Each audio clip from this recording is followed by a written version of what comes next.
Festival 2023 matagumpay. Pets Day sa Talakudong Festival naging masaya.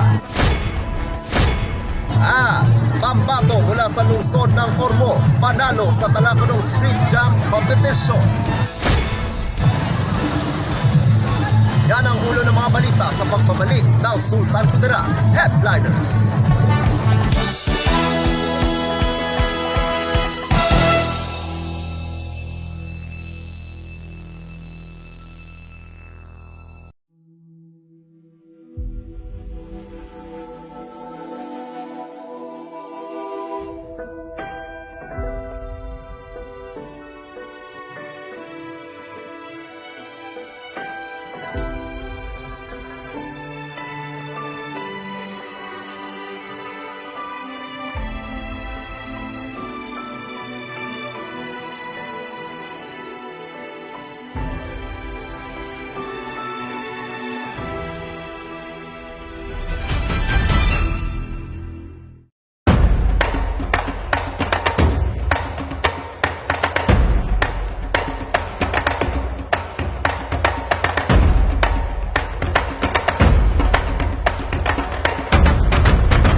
Magandang araw, lalawigan ng Sultan Kudarat. Narito na ang mga pangunahing balita sa Sultan Kudarat Headliners ngayong Setyembre 18, taon 2023. Talakudong Festival 2023, matagumpay. Narito ang ulat. Naging matagumpay ang pagdiriwang ng Talakudong Festival 2023 at ika-23 pagkalungsod ng Takurong na kung saan sa araw na ito magtatapos ang isang linggo na pagdiriwang. Nagsimula ang pagdiriwang noong pang-araw ng Martes, ika-12 ng Setyembre kasalukuyang taon, na sinimulan ito ng Thanksgiving Mass at Opening Salvo na kung saan dinagsa ito ng mga manunood. Marami sa mga aktibidad ay dinagsa ng mga manunood, gaya ng Lakan ng Talakudong, Mutya ng Lungsod ng Takurong at Street Jam Open Competition. Naging ang mga aktibidad sa Talakudong Grandstand sa City Hall Ground. Patok din sa mga manunood gaya na lang ng The Voice Night. Tampok ang mga baguhan na singer sa bansa. Maksadyahan ng Max FM at mga kantahan sa gabi. Tampok ang mga banda. Nasa paligid, makikita ang mga iba't ibang kainan. At ang Pets Day noong araw ng Sabado. Natampok ang mga alagang aso at pusa ay naging masaya at puno ng papremyo at freebies. Ang Agro-Agricultural at Garden Show ay hindi rin pinalampas ng mga takurong noon na tampok ang mga iba't ibang mga ornamental plants at fruit trees. At sa ngayong araw na huling araw ng pagdiriwang, nagkaroon ng street dancing o kiay-kiay sa dalan na sinundan na ito ng mga kantahan sa Talakudong Grandstand hanggang sa gabi. Pagsapit ng ika-7 ng gabi, nangyari naman ang patimpalak na drag queen na tampok ang mga LGBTQ. Napahusayan ng lip sync at sa pagitan ng patimpalak, siya naman ang pagdating ng mga celebrity na sina Aljo Damiles, Yuki Sakamoto at Edgar Alan de Guzman. Pagkatapos ng kanilang pagtatanghal, sinundan na ito ng fireworks na tumagal ng ilang minuto at pagkatapos ng patimpalak sa drag queen, nagpatuloy na ang kantahan kasama ang mga local band hanggang madaling araw. Kasabay din sa aktibidad ngayong gabi ang Battle of the Sound System na hatid ng Max FM Tacurong at ng La Forteza Group of Companies. Nagpasalamat naman si Tacurong City Mayor Joseph George L. Lechoncito, MDDPA sa lahat na nakiisa at nakisaya sa mga hinandang aktibidad, lalo na sa mga manggagawa ng City Hall na tumulong sa paghahanda at mga kapulisan at kasundaluhan, maging sa mga force multiplier na tumulong sa pagbabantay sa kaayusan at katahimikan. Pinasalamatan din ng alkalde si Sultan Kudarat Governor Dato Pax Ali Sangki Mangonadato, Vice Governor Raden Sakaluran at 1st District Representative ng Lalawigan na si Congresswoman Princess Bayrihan M. Sakaluran Abdurajak sa kanilang tulong at suporta sa lungsod ng Tacurong. Naging panauhin sa pagdiriwang sina Cotabato Governor Emilio Lala Talino Mendoza at si Senator Francis Tolentino na ang kanyang anak na si Patrick Tolentino ang kumatawan sa kanya. Naging mapayapa at maayos ang isang linggo na pagdiriwang ng Talakudong Festival at ika-23 na pagkalungsod ng Tacurong na ang tema sa ngayong taon ay Indulge in Tacurong Non-Culture, Connect, Create, Celebrate. Ako ang inyong kaibigang Apolinario 30 Valencia para sa Sultan Kudarat Headliners. Pets Day sa Talakudong Festival, naging masaya. Narito ang pula. Sa pagdiriwang ng ika-23 Talakudong Festival na pinangunahan ng City Veterinary Office ang Pets Day na may temang Furry Friends Cosplay Competition noong ika-16 ng Setyembre kasalukuyang taon sa Tacurong City Hall Ground na nagsimula ang aktibidad alas 5:30 ng umaga. Ang pagpapatala na sinundan ng Fun Walk Kabalikat, ang Tacurong City PNP Joint Task Force Talakudong at Traffic Enforcer para masigurado ang kaligtasan ng mga alaga at mga tagapangalaga. Ang ngayong taon ay isang special na aktibidad sa mga alagang aso at pusa na umabot sa 407 na forbearance ang nagpatala.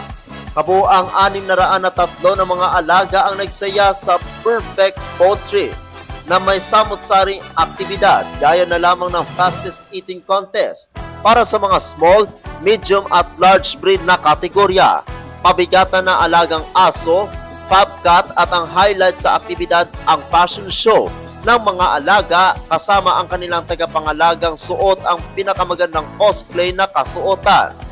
Dumalo sa aktibidad si Sangguniang Panglungsod Honorable Geraldine L. Collado na nagbigay ng pagbubukas na mensahe na ibinahagi nito ang kanyang karanasan.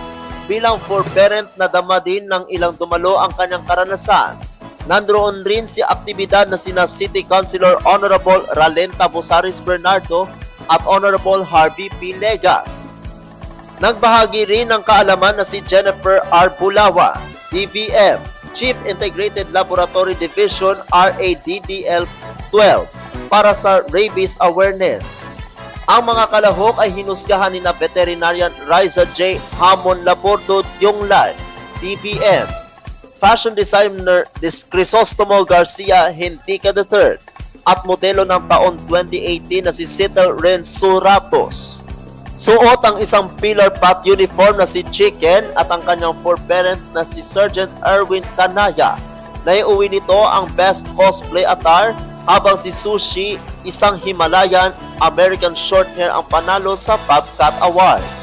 Para maging masaya ang Poti, namahagi rin ng vitamins at ng dog at cat food na hatid ng mga sponsors gaya ng Filmico Foods Corporation, Avli Biocare Incorporated, NutriChunks, IL Fabuloso Pet Grooming and Hotel, Pet Wellness Animal Clinic and Grooming Station, Nutic Feeds and Solution Incorporated or NUCAN, Nataraki Veterinary Clinic and Pet Shop, Vetmade Pharma Corporation at Pet Avenue.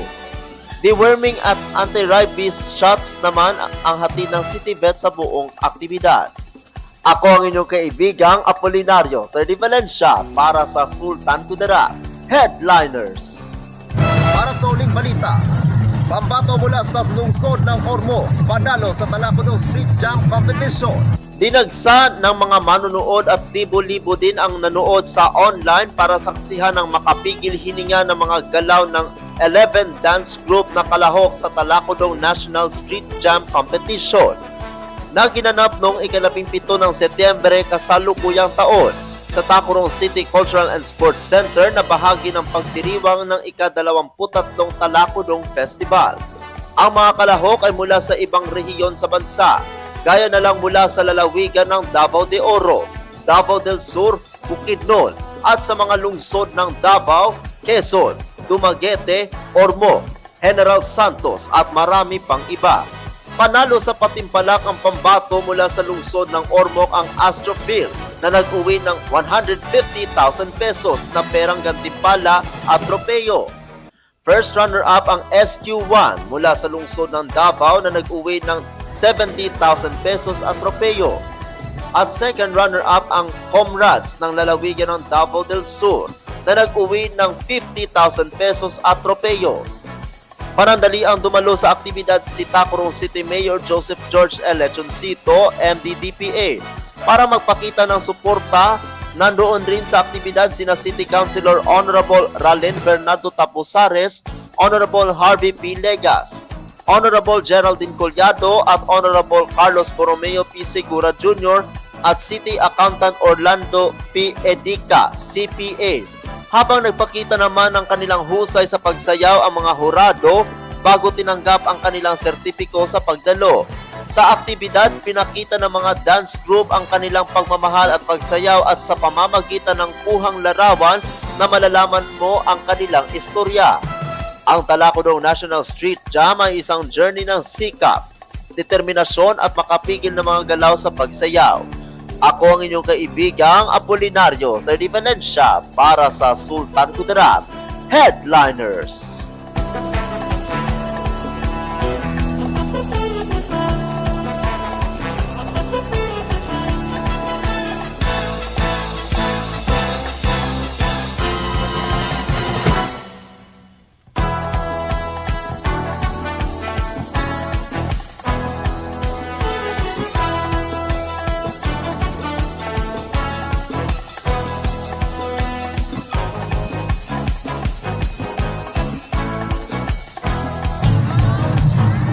At yan ang kabuuan mga balita sa araw na ito. Mga balitang kailangan ninyong malaman, balitang walang kinakampihan, mga balitang totoo, mga balita may dalang aral at inspirasyon. Ito ang Sultan Kudarat Headliners. Hanggang bukas, maraming salamat at magandang araw, kaibigan.